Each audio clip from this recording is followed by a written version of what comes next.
खोबऱ्याची वाटी शेकून घ्या.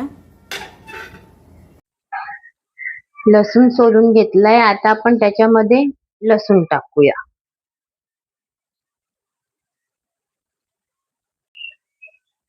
आलं टाकूयात आणि ह्याचं आता आपण वाटण तयार करून घेऊया.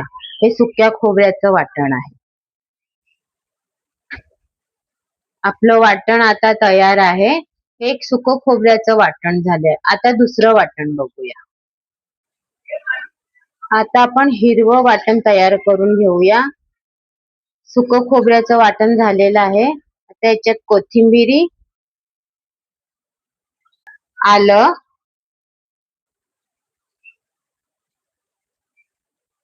लसूण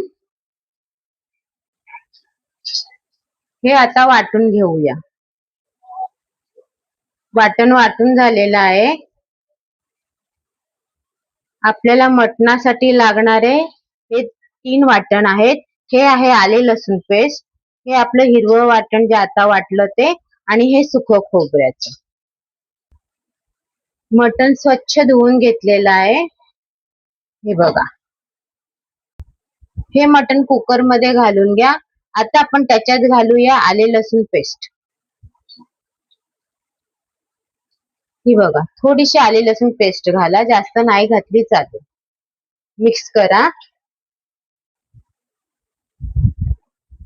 थोडं तेल. आता हे मिक्स करू. पाणी मिक्स करू.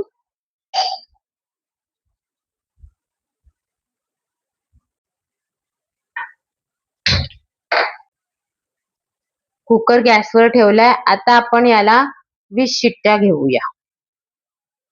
शिट्ट्या होत आहेत तोपर्यंत आपण कांदा कापून घेऊया.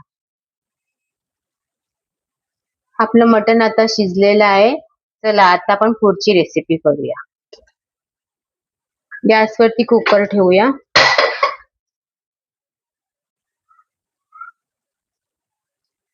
तेल घालून घेऊया.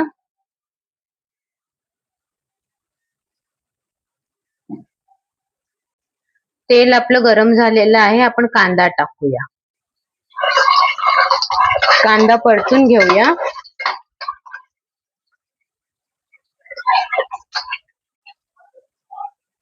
आपला कांदा परतून झालेला आहे. याच्यात टाकूया आले लसूण पेस्ट.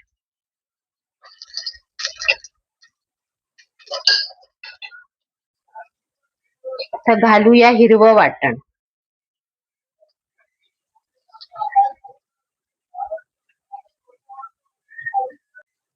घालूया सुक्क खोबऱ्याचं वाटण. हे थोडंच घालायचं. आता हे आपण व्यवस्थित परतून घेऊया.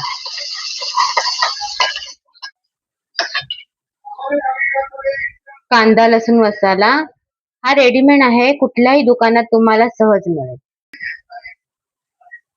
मसाला तुमच्या घरी कुठलाही मसाला असेल तो तुम्ही वापरू शकता. जेवढं तिखट कमी जास्त पाहिजे तेवढं प्रमाण तुम्ही करा. एव्हरेस्टचा शाही बिर्याणी मसाला. आता हे व्यवस्थित परतून घेऊया. ह्याच्यात टाकूया आपण मगाशी कुकरला शिट्टी घेतलेलं ते मटण.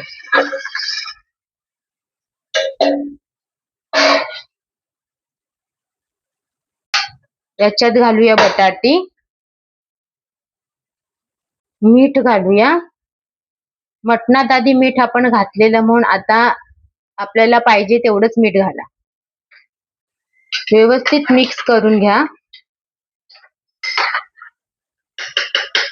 आपल्याला ह्याला आता फक्त 2 शिट्ट्या घ्यायच्यात, का तर आपली बटाटी शिजायला पाहिजेत म्हणून. मटण आपलं शिजलेलं आहे. आता याच्या 2 शिट्ट्या करून घेऊया. मटण तयार झालेलं आहे. त्याच्यावर थोडंसं आपण आता लिंबू, कोथिंबिरी मिक्स करूया. काय मस्त दिसते बघा, भारी. तेलाची थरी आलाय बघा. आपलं कसलं मस्त मटण तयार आहे. एकदा नक्की करून बघा. हे कोळी पद्धतीचं मटण आहे. खूप कमी सामग्रीत बनते आणि खायलाही टेस्टी लागते.